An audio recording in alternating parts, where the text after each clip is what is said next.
Ladies and gentlemen, good evening, boxing and MMA fans from around the world. Introducing from Bassett, California, the third man in the ring, Popeye Ray. I want you guys to know he's been an LA County Sheriff going on 36 years. 20 of those years, homicide detective. That's a crazy life in itself. But he's worked with major 24 world champions and a couple more I'm finding out. Manny Pacquiao, Earl Spence, Francisco Vargas, Bevel, The Rock, Williams. And he's working Virgil Ortiz's corner. He's working Munguia's corner coming up. Welsh.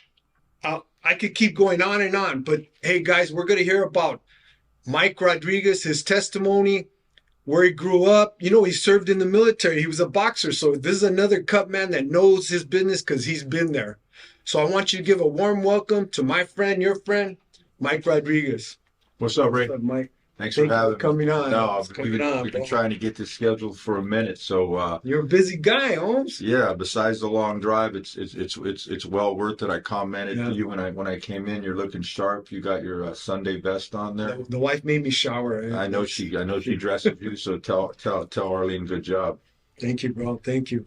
So, Mike, man, tell us a little bit about real quick where you grew up. You know, you mentioned the Northern California thing, which doesn't always in Southern California. It's not like flying the friendly skies. That's But, right. You know, That's right. we come from where we come from. That's right. I'm very proud of where I come from. Very, very humble beginnings. My life was obviously a lot better than, my grandparents and parents' life. Yeah. My family started off very humble, man.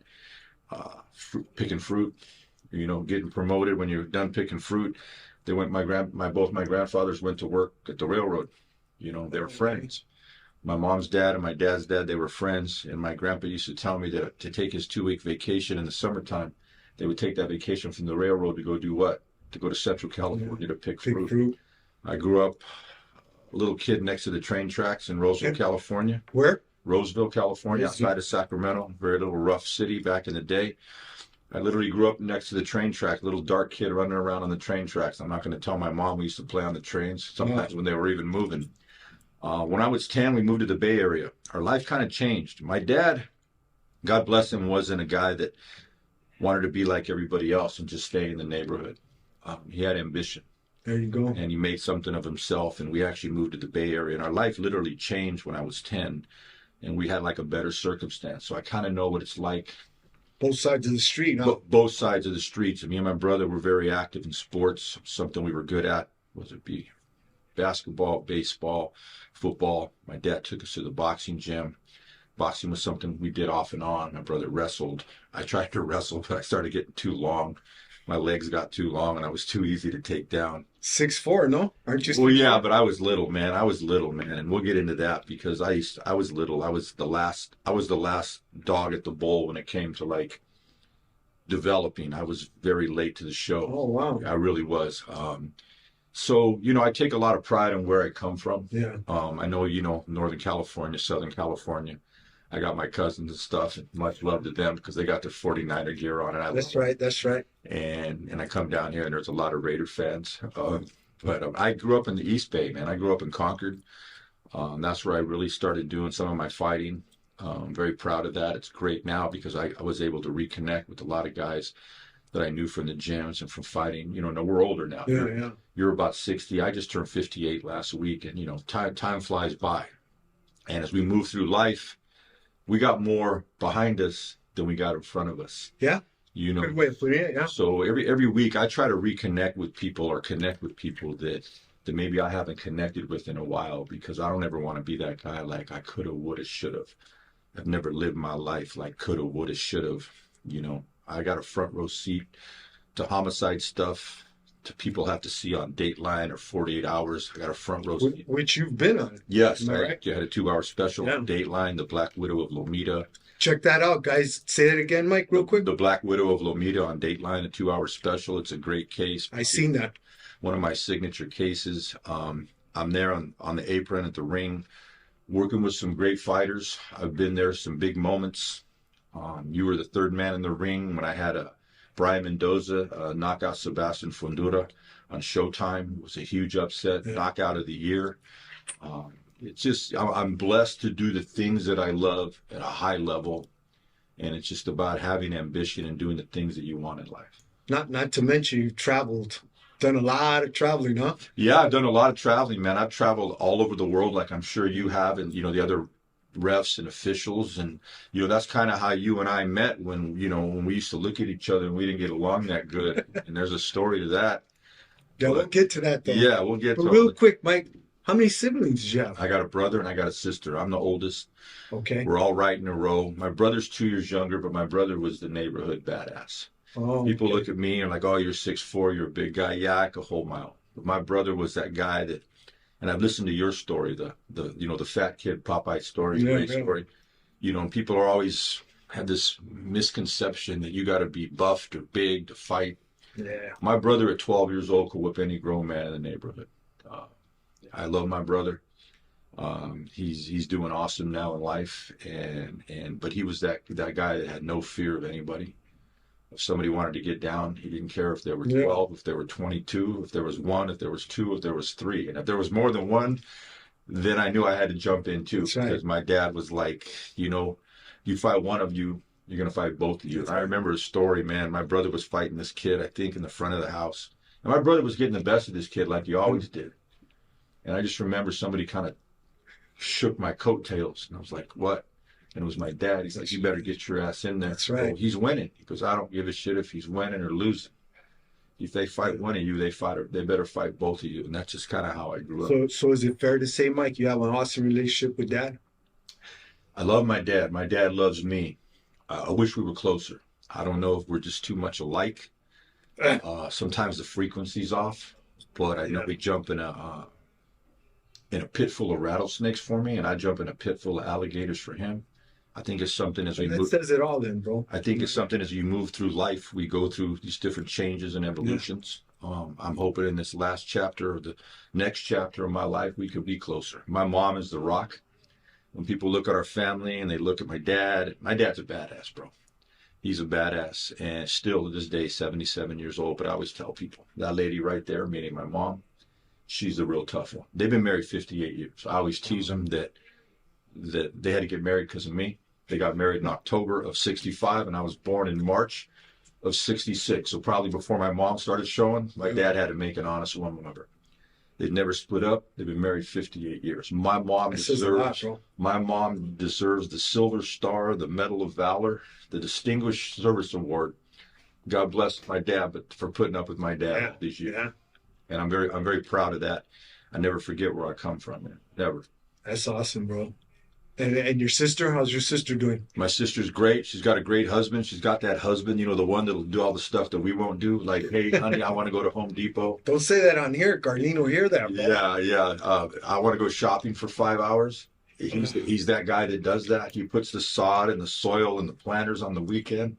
Oh my God. Where I should like him or hate him, bro. Yeah, that's the thing is he's that guy that makes you look bad. He makes all the other husbands and boyfriends. But my sister's husband, Derek's great. My sister's got two great daughters. I got two great nieces. My brother's got 3 kids, a son who served in the Marine Corps in Afghanistan and Iraq. Thank you for their support. Yeah, and you know what, man? I every podcast I go on, Ray, I always say that I'm a 4-generation military family. I'm very proud of that. My grandfather on the Rodriguez side served in the Pacific in World War II. My dad was in the Navy. A long line of Rodriguez. My dad was in the Navy. During Vietnam, they used to go on those planes, the one that used to fly low in the jungle and shoot. I was in the Air Force, which people always give me shit for, so I always tell them, we have to get down. That's right. If I have to fight for the Air Force pride. My nephew, like I said, was in the Marine Corps. And my daughter, that I just found out I had a daughter 5.5 years ago. It's like apples make apples. She's got that Rodriguez fight and temper, but she was in the Army. And I met my daughter when she was 27. She's going to be 32. Let me back up there. Did you just say you just found out 5 years ago? 5 years ago, I have a daughter. Is that something we talk about? Or? Yeah, absolutely. I'm proud of it. That's my daughter.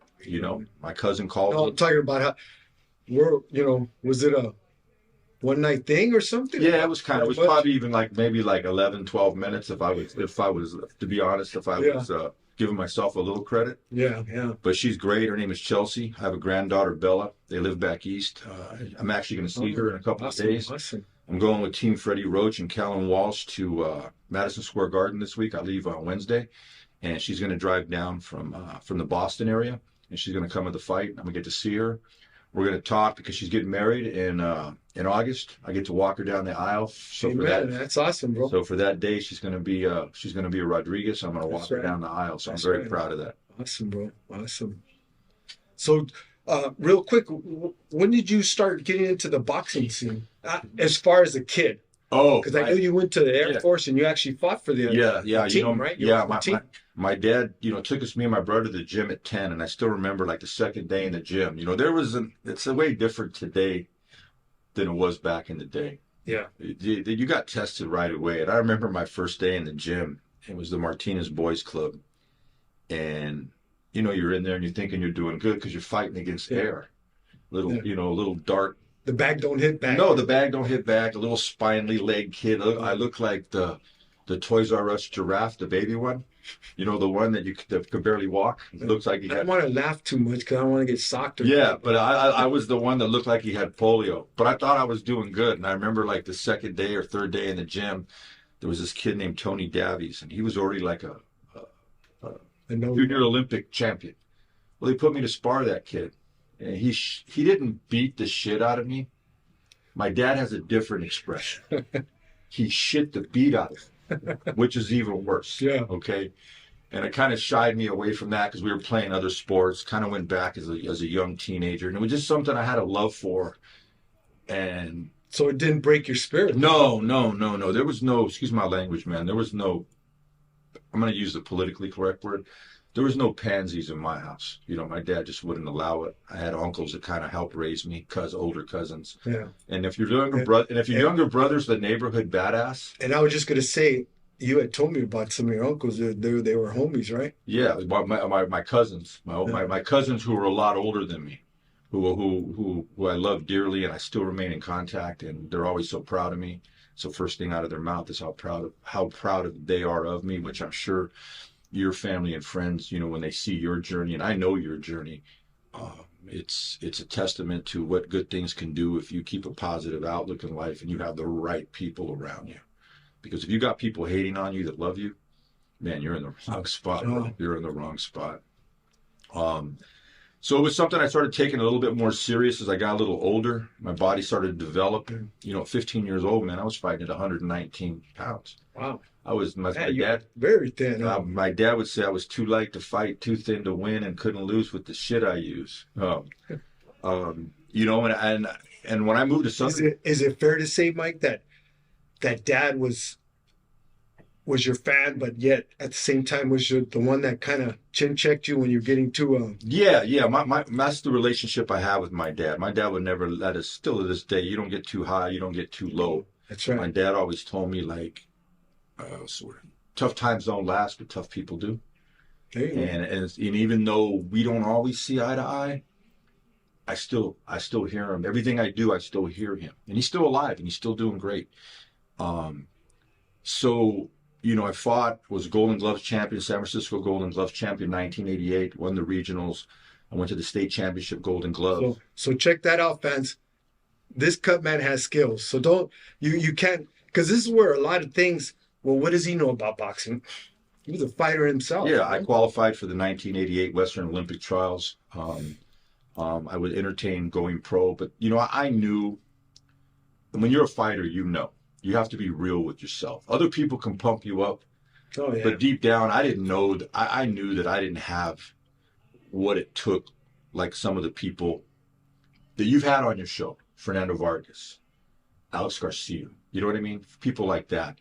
And I know both guys. I'm friends with both of those guys. And mind you, if you would have turned pro, you would have been like in the light heavy. No, heavyweight. I was a heavyweight. I would have been a smaller, lighter heavyweight, but there were some tough dudes running around. You had Lennox Lewis, you had Riddick Bowe, you had Tommy Morrison, my good friend John Bray, who was on the national team. These guys were really good fighters, and I just knew that maybe my mind and my body was moving in a different direction. So, I went to work for the sheriff's department in 1988, and because I was still young and in shape. What made you go? Excuse me for jumping back forward, but what made you, Mike, come from up north to Los Angeles Sheriffs. I was fighting in the state championship Golden Gloves, right? The fights were that evening. My older son Andrew's mom was living down here. I was on the Northern Cal team, right? Oh, okay. We didn't have Niner gear, but we had. You can imagine what our uniforms looked like. Red. And the night before, she says, Real quick, that all you Sureños out there, this is me and Mike's little back and forth joke, because he was a Northerner, I was a Sureño, and he's always clowning me about that. But go ahead, Mike. Yeah. So the night before, and I thank her for this, she says, hey, the sheriff's department's testing tomorrow morning. And she already had it in her mind because she had the location and the address and everything. I said, I'm fighting in the state championship Golden Gloves tomorrow, right? I was going to be the first Andy Ruiz. I was going to be the first Mexican heavyweight champion in my mind. Guiding you too. And she just go take the test. I said, no, I'm not going. How am I going to go take the test? And I got to fight that night. I take the test. I'm the last one through the door. They weren't even going to let me in the door. Right? They were literally closing the door. And I yelled, said, hey, I lied. I said, I'm in the military, which I was. I just drove all night from my base, even though I'd already been in town. The guy lets me in. I passed the test. Out of like 200 people, only like 40 of us passed the test. So I'm sitting there, and they said, hey, you got to go take the physical agility test. And they're like, I go, right now? I was just going to say, in the same day? And I go, I gotta fight tonight. And they looked at me and go, do you want a job or not? I was just getting out of the military, okay? And I took the physical agility test, and I always use that as an excuse why I lost that night. You know what I mean? Why I lost the fight. Yeah. And they told me like 3 days later, can you come back and take your oral interview? I went up to my base after my fight, told him. He said, yeah, absolutely. You're getting out pretty soon. And the rest is history. I got hired a couple of months later. I thought about maybe turning pro, but that was like in my mind. And to this day, I'm grateful that I made the best decision of my life, because 36 years later, I'm still with the Sheriff's Department. I could have retired 4 years ago. I've been a homicide for 20 years. I run all the homicide training in Southern California. For the last 14 years, I've been running the 2-week homicide school. I've put over 1,500 detectives from all agencies, Sheriff's Department, LAPD, Long Beach PD, you name it. Yeah. Through homicide school. I still love what I do. I have a passion for what I do. The last 5 years, I supervise the missing persons unit. I've changed a bunch of protocols on how we look for missing people with Alzheimer's, dementia, developmentally disabled, people with illnesses, suicidal, all those things. Because, there's a stigma in the 70s and 80s, and maybe even in the 90s. Law enforcement didn't take those things as serious as they should have. And I take pride in the fact that I took all my years as a cop and as a homicide detective and applied that to the missing persons unit, still at homicide. And now, I didn't even know that was involved in homicide. Well, because sometimes people meet with foul play or suspicious circumstances, and the Sheriff's Department many years ago was smart enough to have the missing persons unit at Homicide Bureau. So it allowed me to stay at Homicide Bureau. Makes sense. In the last 5 years, about 18 of our missing people have been murdered victims that maybe wouldn't have been found out till much later. But because we were on things very early and I have some great detectives that work for me, it's now a source of pride. So let me ask you, since you're on that, are you still in the field? No, I'm more I oversee and consult mainly, and I run a lot of the training. I know you've had, with Night Stalker fame, Gil Carrillo, on your show. A lot of people don't know this, but me and Gil Carrillo, he was one of the team lieutenants when I first got to Homicide. And you were a youngster when he was there? Well, yeah, when you say youngster at Homicide, not really a youngster. I was already in my late 30s. I'd already been on for 16, 17 years, but Gil was at the tail end of his career. And I even knew Gil before then. Gil actually had me on as a guest when he was co-hosting a podcast with George Lopez. And I see Gil from time to time. I just saw him at some sheriff's LAPD boxing fights a couple of weeks ago and chopped it up with Gil. So, it's being around good people and doing good things in your life. In a world where legal battles are fought every day, one law firm stands ready to defend your rights. Trevino Perez and Associates believes in justice for all. Led by trial attorney Will Trevino Perez, the TPA law team offers top-notch legal representation that you can trust. Hey guys, when I needed someone to fight for me, Will landed a knockout punch. Don't face your legal challenges alone. Contact Trevino Perez and Associates today. Visit tpalawyers.com. You can email or call 310-443-4251. Are you stuck? Need someone to tow your vehicle? Call Rivera Towing. Rivera Towing was established in 2018. They serve the Inland Empire and surrounding counties and specialize in expedited services. You can reach them at 951-941-0001 for a quick, reliable tow. And hey guys, mention Third Man in the Ring podcast and get 25% off. Rivera's Towing was voted Business of the Year in 2013. They're the fastest growing tow company in the Inland Empire and offer great customer service. Call them for all your towing needs and don't forget to mention Third Man in the Ring. We want to also thank our friends at Kelstar Roofing. Kelstar Roofing specializes in residential roofing, installing concrete roofing tiles, and composition asphalt shingles. They have been serving the Inland Empire for over 31 years. Call on Kelstar Roofing for all of your roofing needs. You know what? I wanted to ask you about this story about being a cop, being a sheriff, working. I know you worked in some big high power, huh? In the county jail. Yeah, you know, man, I was there. Go ahead. Let me explain what high power is. When you're in the county jail, I guess this comes from experience. I'm not saying I was in high power, but when you're in high power in the county jail, LA County Jail, these are all the mafiosos, the African American gangsters, the Aryan Brotherhoods. These are, in the gang world, these are pretty much the elite. Yeah. Right? Well, they're the what you call the shot callers. Yeah. And you know, when I worked there back in the late 80s, early 90s, before I went to patrol at East LA, and I always tell people what I learned, just like convicts go to school when they go to YA and they graduate to the pen, and I know that, you know, your background, you know, that's where you learn. And I always tell people what I learned working those gang modules and high powers, Crips, Bloods, you know, mafiosos, it sustained and educated me my whole career, because I've had a couple of my own close calls. I remember being on the row, on G row in high power, and somehow 8 of the guys had rigged their gates, so we thought they were closed, but they weren't quite closed. And me and a partner of mine got jumped, and they all had broom handles.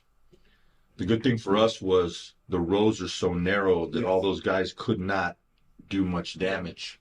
They pretty much have to jump over each other. Yeah, that's what was kind of happening. And since I could do a little something, you know, to keep them off until what we called the Rolling Thunder came, because you could hear all the other deputies coming.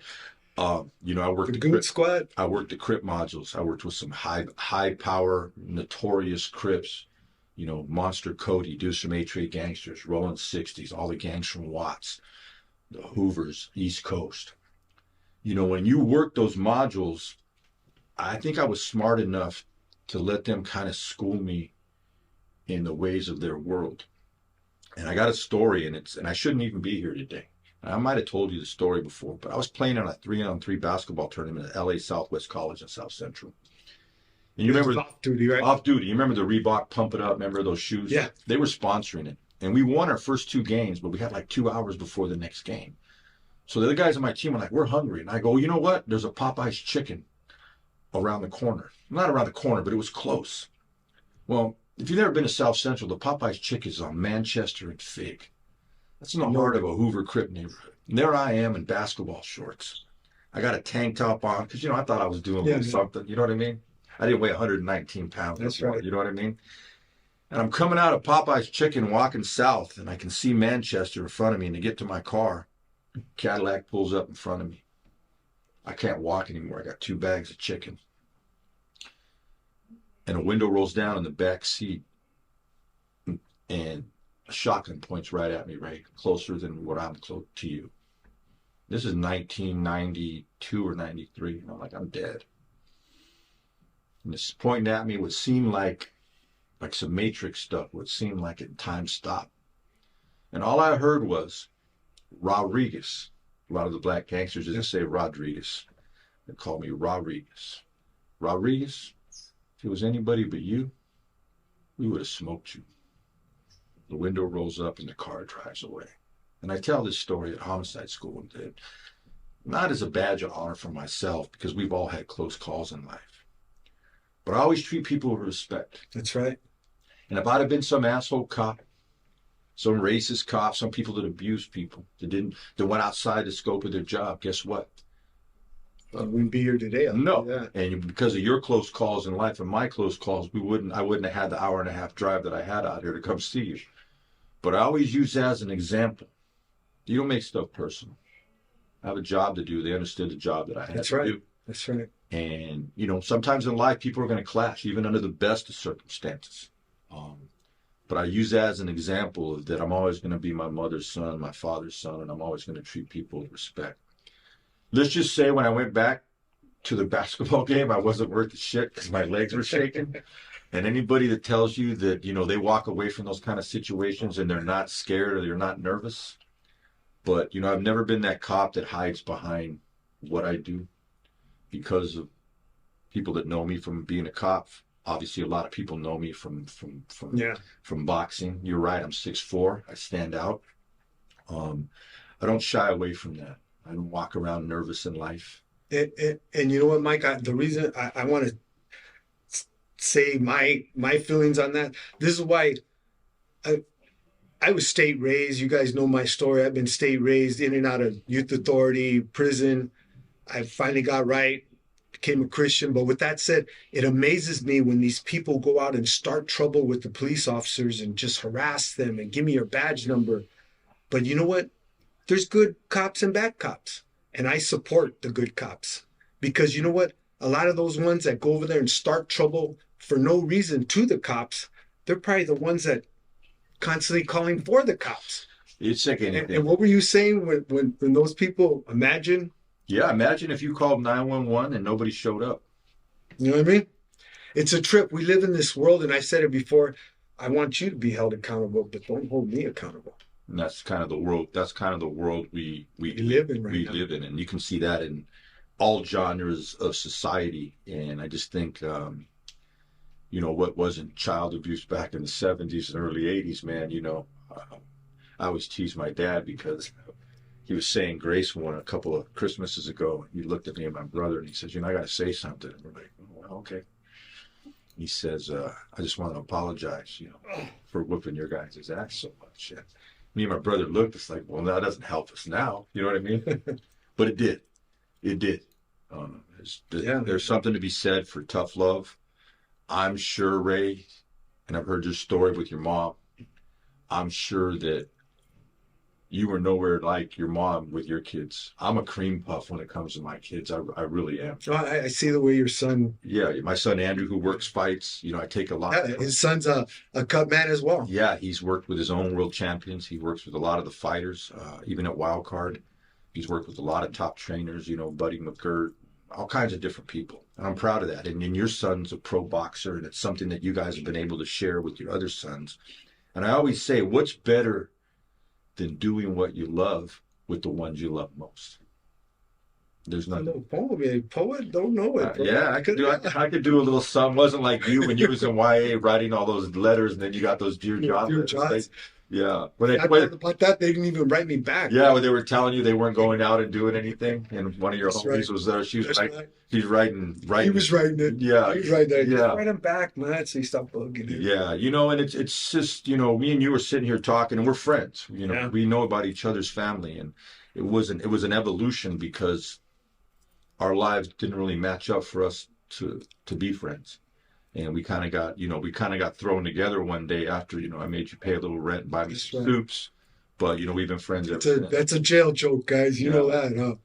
But yeah, when I met Mike, it was in Washington, no? At a fight, right? We were at that casino, that little small Indian casino. They were doing a lot of fights up on Fox, I think, Fox Sports. And we were at this casino, and we were there for like 4 days. And I remember I used to see you, and for whatever reason, we'd be at the fights. And maybe, I don't know, maybe at the time, you weren't as good a Christian as you are now, and you didn't like cops. But you and I just kind of shined each other on. And I used to see you combing your mustache. And I was like, I'm going to go fuck this cat up, man. And you I seen him scoping me out. Yeah, I seen him looking. But after like the second day of being up there and we knew the same people, we just started talking. And then when you realize that people are different, but in a lot of ways, we're the same. And, we all go through things in life. And that's right. And when you start getting to know people's family, know the kids, start knowing the wife. You know what I mean? Yeah. It's kind of hard to hate on people, and when I see how far you've come, and when you look at your story, think of all the people that are not in this position. No, we're blessed, bro. Yeah, and we get to do something at a high level. Like I said, a huge fight, Mendoza and Fundora. Yeah. I'm the Cutman from Mendoza. He's getting his ass whooped, but he's a high character guy. He stayed in the fight. He kept fighting, and he knocks out Fundora. And I still remember, because believe it or not, I play that replay back of that knockout about once a week. I mean, and you were Johnny on the spot. I mean, when Fundora went down that first time, he got up, and he met the criteria to be able to continue. And then he got hit with that other shot, and you were right there. And I've watched a lot of your fights. I think I want to say you've done over 600 professional boxing fights. You know, I've been a Cutman to nearly 1,000. And it's, you know, we got the best feet in the house, but we also have a huge responsibility. Yes. Because you know how the blame game goes. Everybody out there thinks they can do your job better than you, and everybody out there thinks they can do my job better than me. Well, with that said, Mike, let's go there. All these, I mean, these big fighters that you worked, Spence, you're good at your work, Virgil Ortiz. He's going to be working Munguia. That's a major fight coming up. He's going to be fighting Canelo. You're always honest with me, but have you ever had a cut where you're like, I got to try to stop this in 1 minute? And literally, guys, this is 1 minute. I mean, me and you have had cuts in the street, and we're there for 45 minutes putting Band-Aids, pressure, you know what I mean? And these are usually on the eyes, the cheeks, the lips, you know what I mean? El Bandido, Francisco Vargas. Vargas. Everybody knows it. We'll look this up, guys. He was a notorious bleeder, and who's he fighting? One of the roughest dudes around, Orlando Salido. They're at the Home Depot Center. It's a world title fight. Borderline street fight there, huh? HBO. I know that guy's name. Like the legendary Cutman Joe Chavez used to tell me about Vargas. He bleeds when he comes. Rest in peace. Rest in peace. He was a huge influence on me. He says Vargas, Mike, is going to bleed as soon as he comes out of the lock. All of his cuts were old scars. Yeah. And what people don't realize is in a 12-round fight, if a guy gets cut the 8th or 9th round, you only got to stop that cut 4 or 5 rounds. Vargas gets cut in the 2nd or 3rd round, around the eyelid, and then the other eyelid in the 4th round. I literally went through all my medicine by the time I was done with that fight. I had nightmares about that fight 2 nights before. So you knew it was a challenge already. Because I'd already worked with him. Yeah. I've already gotten him through fights where he was cut. I have a dream 2 nights before Ray where he gets cut and I have no cut medicine at ringside. All I got is cake frosting. And there I am in my dream putting cake. That's a nightmare. That's a nightmare. And, you know, I got him through it. My job is to every round to make sure that he looks presentable so that when the referee looks over at him, you say, okay, stuff's going to happen during the round. Yeah. But to know that when he stands up, I'm doing my job. Yeah. It was a similar thing when Sean Porter fought Kell Brook at the Home Depot Center or StubHub or whatever you want to call it, Dignity Health now. And Pat Russell, I remember it's on video, Pat Russell, I can see during the telecast, comes over and goes, how's he doing, Mike? And Sean's cut bad. And I lied to Pat, you know what I mean? Yeah. I even shielded Pat a little bit. I'm like, oh, he's doing great. But I needed one more, and we got through it, a decision. But I needed one more round because sometimes those things don't stop in 1 or 2 rounds. It's a process. And your fighter, you know, obviously he's going out there and getting hit more. He's getting headbutted. He's getting hit. And you've seen it. You can see the progression, whether it's a positive or negative in a fighter as the rounds go on. But, you know, Ray, it's about being prepared. It's about having been there before. Too many times nowadays, and I want to say because of MMA, some cutmen, they want to be like cartoon characters. They want to have a funny hat or a nickname. They want to put the dirty ass swab that they put in the open wound. I thought about that many times. In their mouth, and it's just dirty. And this is where I would like to think, like Jack and Tom, our mentors, our trainers, always say the fight's not about you. No. You know, if you want to be in there and showboating and, you know, exaggerating your calls and all that, you know, it's going to come back to haunt. Well, it's the same as a Cutman. So when you're working fights and you see the guy that has a dirty swab in his mouth and he's got a jacket with all kinds of designs, or he's got some funny little hat and he's got a cute nickname. I mean, watch out for that guy, because when that guy gets cut, you know, you may have to do a little bit more than just ask that fighter if he's okay. You know, Stitch Duran, who was one of my boxing coaches in the military, I've known Jacob since before he was ever Stitch. Yeah. He really took the Cutman out of the Stone Ages about being clean in the corner and having some hygiene and having some consistent practices. And then along the way, I've been mentored by legendary Miguel Diaz. Oh, yeah. Joe Chavez, Carlos Vargas, Rudy Hernandez. I mean, these guys are people that I looked up to. Ruben Gomez, Danny Milano back. Not to blow smoke, Mike. The reason you're on here, bro, is because your name's up there too. Well, I you know, there's sometimes people have discussion who's the best, man. It's like, do you like Coke? Do you like Pepsi? I know you like Fanta. Fanta. Yeah, you like that orange Fanta. We're all blessed to have worked with some big time fighters. The last probably 10. But tell me if I'm wrong, Mike. The more you work these big time fighters, doesn't your stock go up? Oh, absolutely. In a sense where you don't have to sell yourself anymore. Well, do you remember when you were a chubby teenager and none of the girls at the dance wanted to dance with you? Yeah. But as soon as you dance with that really good looking girl, yeah, all the other hyenas wanted to get with you. Fortunately, it didn't happen to me, but right, yeah. But I'm saying in a perfect world, and the story that you tell, yeah, yeah, the story that you tell. Now I got the perfect one. Oh yeah, there you go. Yeah. You outkicked your coverage on that's that right. one. She dresses you and that's everything. right. But yeah, that's what I meant, because now it's not about, and I'm not going to say no names because they're still trying, but they're at the fights. Hey, you need a cut, man. Now they're calling you. Yeah, you know, and I'm blessed to work with some great trainers and managers. I've been part of the Wild Card boxing. That's your home gym, I would like to think. Right? Yeah, like last Freddie Roach. Yes. The Wild Card, guys. You ever want to go to the Wild Card, walk up to Mike. He's down to earth, man. You know, Freddie's great. He's very gracious. I knew Freddie when I entertained fighting again, maybe turning pro, even when I was in the sheriff's department. That's who you went to first? But it was before Wild Card. It was back in '94 when he was working out at the Outlaw Gym with the actor Mickey Rourke. Okay. And then a year later in '95, he started Wild Card. But you know what? I didn't start off as the main guy at Wild Card, Ray. Okay? So just like you didn't start off just working world title fights. So I was the third or fourth cut man. Like when James Toney was fighting in New York, they would call Joe Chavez or Carlos Vargas or Miguel Diaz. And then they'd have an assistant trainer taking another guy to Texas. They'd have another cut. I was the guy like, oh, there's some local fights in Burbank and one of our guys is fighting. Hey, call Mike. But I played my position. That's right. I was just going to say, you made your bones. Bro. I made my bones, and then I just worked my way. Prison slang. Yeah, I worked my way up, you know, and you've earned that right. And eventually, you know, I worked with Pacquiao.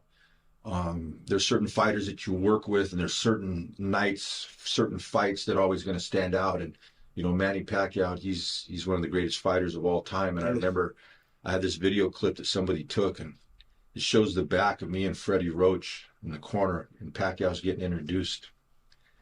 And there I am at the MGM. It's sold out, and they're singing the national anthem, and they're getting ready to introduce Manny. But before the national anthem, before they introduce him, the crowd's yelling, "Manny, Manny." And I'm like, damn, I'm here. That's right. I'm here all the times in the cold ass garage hitting the heavy bag. My dad's old Navy sack that they used to put all the clothes in. He made a heavy bag out of that, and looking in the mirror, and you know, and you're thinking you're Roberto Duran or Sugar Ray or Wilfred Benitez or Salvador Sanchez and Larry Holmes. You know, none of us are ever going to be that. Yeah. But you know, you can dream. And I'm like, you know what? I didn't make my mark as a fighter. But let me take advantage of the opportunity I have now to make my mark in a different way. Are you in the Hall of Fame yet, Mike? No. What's up, people? Come on. Yeah, but you know what I thought about that? Because somebody hit me up about that. It'll happen, bro. Well, there's some people before I get in that I want to make sure they get in. And Rudy Hernandez would be at the top of that list. Oh, Rudy's cool. So if Rudy's not in, then I won't go in. Talking about the California one, I would be honored at some point. Well, I just planted the seed. Rudy, Mike, let's go. So, you know, it's we're blessed, right? I mean, there's nothing. I can say it 10 different ways. We get to do what we love at a high level. I like the pressure. One of the things I love being about a Cutman is I can actually physically do. I have to physically do something just like you do that actually may affect the fight one way or the other, whether it be positive or negative. Majorly. Major. This one of the questions I want to ask: how do you feel when it's a tough cut and the doctor comes in? And that's like and it really depends where you're at, because in California, New York, Nevada, Texas, I work a lot of fights there. I have a pretty good rapport with the ringside doctors. They trust my work. But you could go to a state where they don't work many fights, and somebody jumps the gun and they freak out. That happened to my son in Texas one time, and he had the thing under control, but you had a ringside doctor who was in training. Yeah. And he freaked out, and it just so happened that it happened to be a week after that Tyson Fury cut in Vegas, even though they didn't stop the fight. So there was a lot of attention being drawn. You know, it was kind of like the talking point of the week on cuts and stuff. And it ended up costing them the fight. And it was no fault of my son's, but it's just sometimes they didn't give him a chance to win. No, they didn't. That's the problem that I had. They don't give you. They stopped the fight even before he had the 1 minute. Well, let's see how that Cutman does after the 1 minute. And that's something I ask every time I sit in the locker room and I hear a referee give instructions. I always ask him that question. And I always say that one. Let me toot my own horn on that. And that's what Jack and Tom and Andy Foster tells them. They hired a Cutman, let him earn his money. Do not call a doctor in until that 1 minute is over. Yeah, Do not. I had that happen in Pennsylvania, and I remember as soon as I went to work on my guy, they moved me out of the way, the doctor. So I figured, okay, they called timeout. They never called timeout. The bell rings. I said, "Where's my minute?" Yeah. They said, "You don't get it." Yeah, and that's sad. And it's same with our Dr. Wallace, our doctors. Let the Cutman work. And, I have a great relationship with those guys. I really got a chance to talk and get to know them on a more personal level during COVID, because a lot of times, we were in the bubble for a couple of years, especially when we were working fights for PBC and they were doing Fox. Fox. Knock us down, man. Like I was in the jailhouse. Huh? Yeah, I was over there begging for double ups on the food. Thank God I knew the guys who were bringing the food. And they would be like, "Hey, if you get this extra pastry, the guy 3 doors down ain't going to get none." I'm like, "Well, who's down there?" They're like, "Hey, that's the referee, Ray Corona." I said, "You know what? Give me a sandwich." I said, "You know what? He's already giving me soups and beef sticks, man." Yeah, that's crazy. But yeah, I mean, that's why I said your stock has gone up. So they're calling you. Yes, I'm lucky. So how's your boy doing? He's doing great. He's waiting for a couple of big announcements, some fighters. He's working a lot with Marvin Zamudio over Wildcard. Freddie Roach is his main assistant, but Marvin has his own guys, Imantas Stanionis. So he's getting his own name. This is not something people assume because he's my son, but he's in his 30s. He's been doing this 10, 12 years, but I started him off, And at the same time, he's still got to make his bones. Yeah, and you know what? But actually, he already has. Yeah. He already has. He's a hell of a cut man. It's not just because he's my son. He's battle tested. I've had people that he's worked with. There you go. That's a good way to put it. He's battle tested. He's very calm. He was a good athlete. Everything slows down for him. In our business, when things slow down for you, you can always tell a guy in the corner. You can always tell an inexperienced cut man or cornerman. You've seen cornermen. Everybody in the corner's talking. Fighter's not picking it. He can't breathe. There's no water. There's disorganization. The stool ain't in.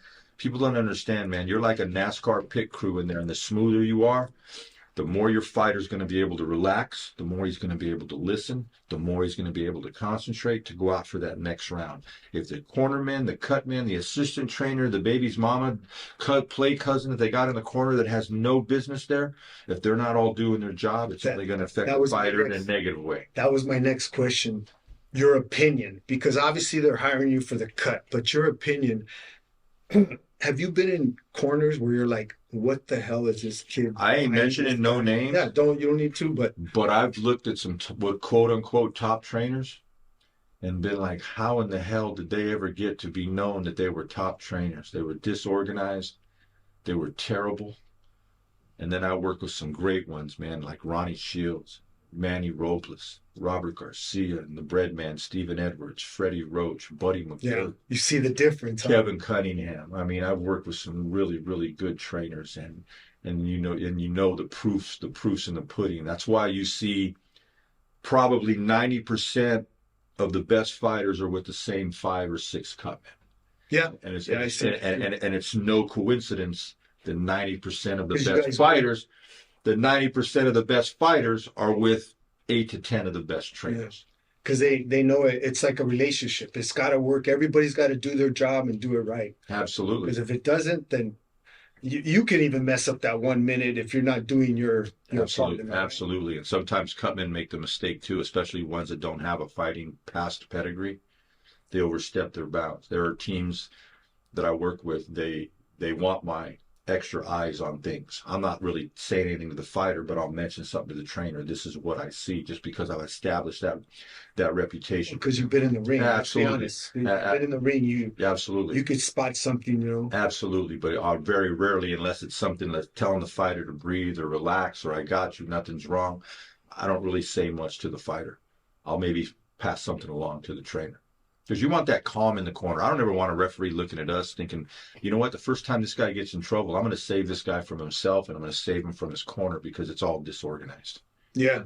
Yeah. I mean, when I go in the corner, I just, especially if he's cut, I always give you guys the 1 minute. I hope I'm right. I'm pretty sure I've never seen a fighter die from a cut. Right. Could I be wrong? No, it's. I don't think I've seen some ugly cuts, but I've seen you stop some cuts. Yes. I hope I'm not being disrespectful when I say this little statement. Ben Lira had told me this. He goes, "There's some cut men that can stop a woman's period." Yeah, we're like a tell. I mean, let me say this, and Ben's known mainly as a longtime trainer, but let me tell you something. Jojo Diaz got cut a couple of years ago. It was It was one of the worst cuts that I ever seen in my life. Yeah. And guess who stopped it? Yeah, that's Ben right, Lira. Ben. That night, Ben, you were the human tampon, man. Yeah. Yeah. But yeah, that's why I always give you the 1 minute. But with that said, Mike, do you ever I guess if the trainer has got a good relationship, sometimes I've seen you give a little advice too. Yes. While you're Yeah. putting in swelling. Yeah, absolutely. It just depends the relationship I have with the trainer and the fighter. Am I in the gym with them? Have I worked with them many fights? Former world junior middleweight world champion Julian J. Rock Williams from Philly. His trainer Stephen Edwards is one of the brightest minds in boxing. I'll be with them March 30 with Karan Davis on the Tim Tszyu Thurman undercard. As well, I'll be with Sergey Bohicek with trainer Manny Robles as he fights Sebastian Fundora at the T-Mobile Arena. I've worked with Julian over 30 pro fights. Stephen Edwards has a unique perspective as a cut man. He wants me in front of his fighter all the time. So I actually go up on the apron. He gives the instructions from the side, and I usually the last maybe 2 or 3 seconds if I have something to say. And as some of you fans know, only one person can be in the ring. So that's crazy how he'll ask you get in there. Since day one, we worked when Julian was 2-0. We've had a relationship. We've been working together for 13 years. The other times I get in the ring, say I'm working with Freddie, or I'm working with Kevin Cunningham or Manny Robles or Robert Garcia, I'll tell them if I need to go in, I'll let you know and we'll switch out. Yeah. They're the head trainers, they're the chief seconds, but 99 times out of 100, they trust my judgment. Hey, I need to go in. He's getting a lot of swelling. I'd rather work it in front of him so I can get the proper leverage. Or when they get cut, it's kind of an unwritten rule, they're going to stay down. As soon as I get that thing under control, I want that head trainer back in front of their fighter, only because as the rounds go on and if they're in a tough fight, they know their fighter best as far as what capabilities or does he still have, or has it been diminished because of maybe some punishment they're taking. Hey guys, thanks for watching. You want to see the whole video, the whole interview?